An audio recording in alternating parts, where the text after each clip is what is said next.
मुंगेर में जमालपुर जंक्शन पर भव्य कार्यक्रम का आयोजन किया गया। मौका था प्रधानमंत्री नरेंद्र मोदी द्वारा रेलवे के विभिन्न परियोजनाओं का शिलान्यास एवं उद्घाटन कार्यक्रम का। प्रधानमंत्री नरेंद्र मोदी ने 85,000 करोड़ की लागत से विभिन्न रेल परियोजनाओं के अलावा कई अन्य परियोजनाओं का शिलान्यास एवं उद्घाटन वीडियो कॉन्फ्रेंसिंग के माध्यम से की। जमालपुर के कार्यक्रम में रेलवे स्टेशन के स्टेशन मास्टर सहित रेलवे के अन्य अधिकारी एवं भाजपा के दर्जनों नेता उपस्थित थे। मौके पर प्रधानमंत्री ने जमालपुर जंक्शन पर वन स्टेशन वन उत्पाद स्टॉल का भी उद्घाटन रिमोट के माध्यम से किया। उद्घाटन होते ही जमालपुर स्टेशन पर कार्यक्रम में मौजूद तमाम अधिकारी एवं भारतीय जनता पार्टी के नेताओं ने ताली बजाकर प्रधानमंत्री का आभार प्रकट किया। प्रधानमंत्री ने कहा कि आगामी 5 वर्षों में भारत की रेल परियोजनाओं का और अधिक विकास होगा, जिससे कि भारत समृद्ध एवं विकसित देश में भी रेल की अहम भागीदारी हो सके। उन्होंने कहा कि देश रेल की इंफ्रास्ट्रक्चर सहित यात्रियों की हर सुविधाओं को ध्यान में रखते हुए कार्य किया जा रहा है, ताकि देश की सेवा को और अधिक विस्तार किया जा सके। प्रधानमंत्री ने कहा कि देश के विभिन्न राज्यों को जोड़ने के लिए लगभग 100 से अधिक वंदे भारत का परिचालन किया गया है, जिससे कि हर राज्य के यात्री एक दूसरे राज्य में आसानी से पहुंचकर अपना कार्य कर सके। देश के सेवा को और अधिक मजबूत करने के लिए लगातार प्रयास किया जा रहा है।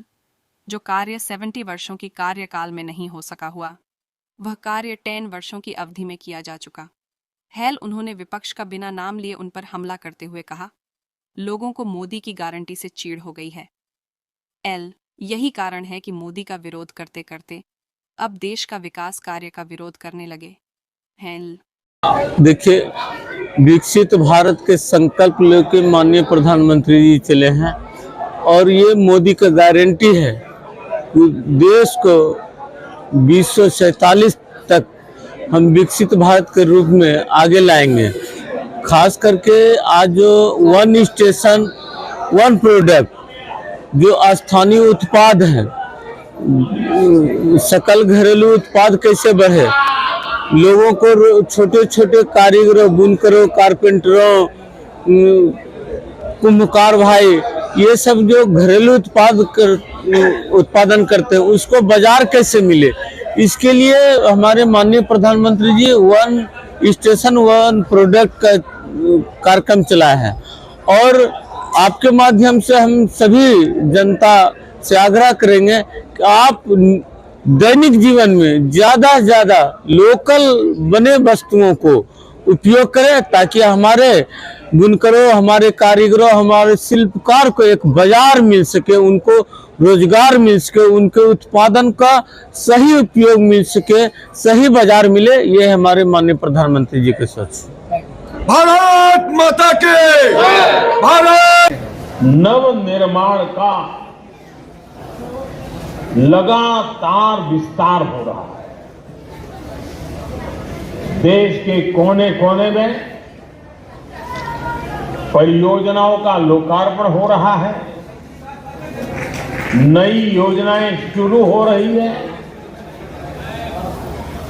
अगर मैं साल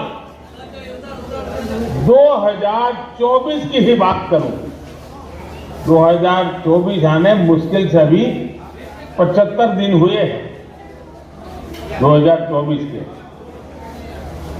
इन करीब करीब 75 दिन में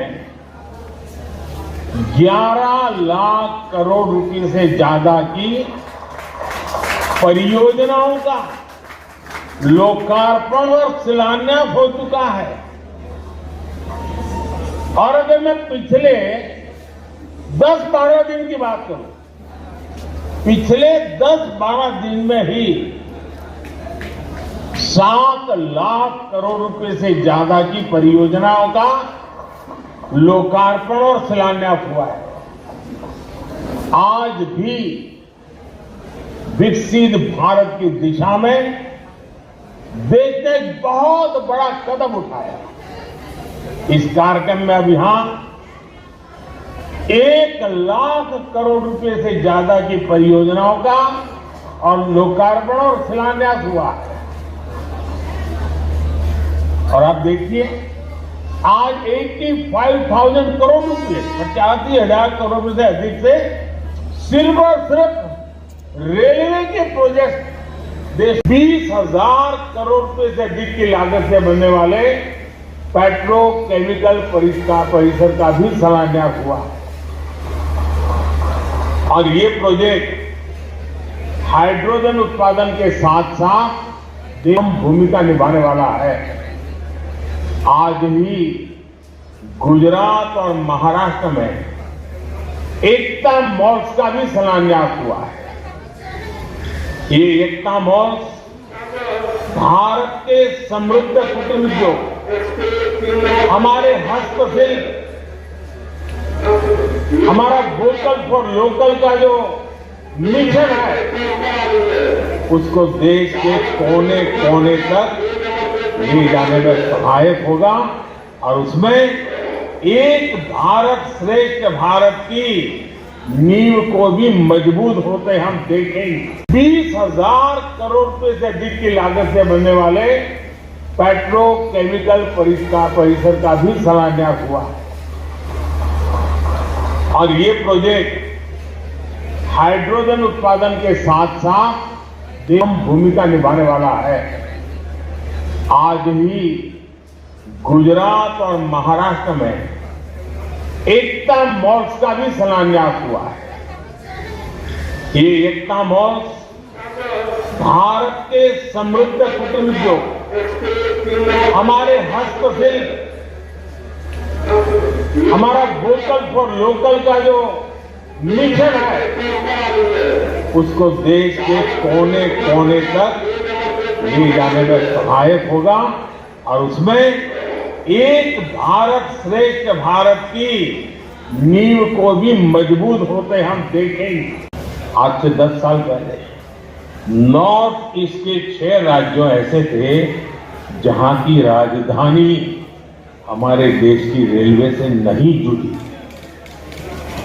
2014 में देश में 10,000 से ज्यादा ऐसे रेल फाटक थे, 10,000 से ज्यादा, जहां कोई व्यक्ति नहीं था, लगातार एक्सीडेंट होते थे और उसके कारण हमारे होनहार बच्चों को, नौजवानों को हमें खोना पड़ता।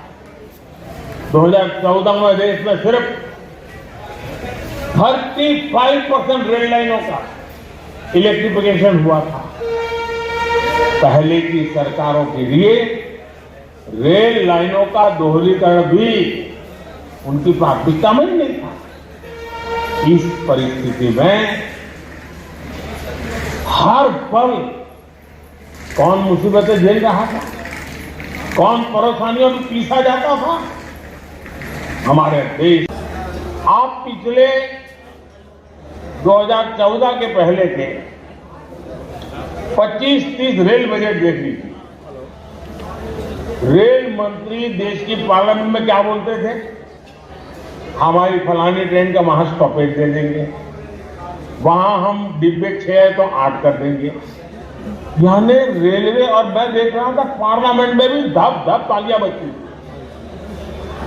यानी यही सोच रही थी कि स्टॉपेज मिला कि नहीं मिला, ट्रेन वहां तक आती है, मेरे स्टेशन तक आगे बढ़ी कि नहीं बढ़ी। देखिए 21वीं सदी में यही सोच रही होती तो देश का क्या होता। और मैंने पहला काम किया, रेल को अलग बजट से निकाल करके भारत सरकार के बजट में डाल दिया और उसके कारण आज भारत सरकार के बजट के पैसे रेलवे के विकास के लिए लगने लगे।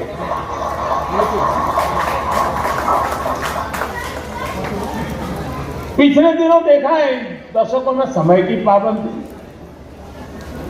आपने हालत देखा है, ट्रेन पर मेन लोग ये नहीं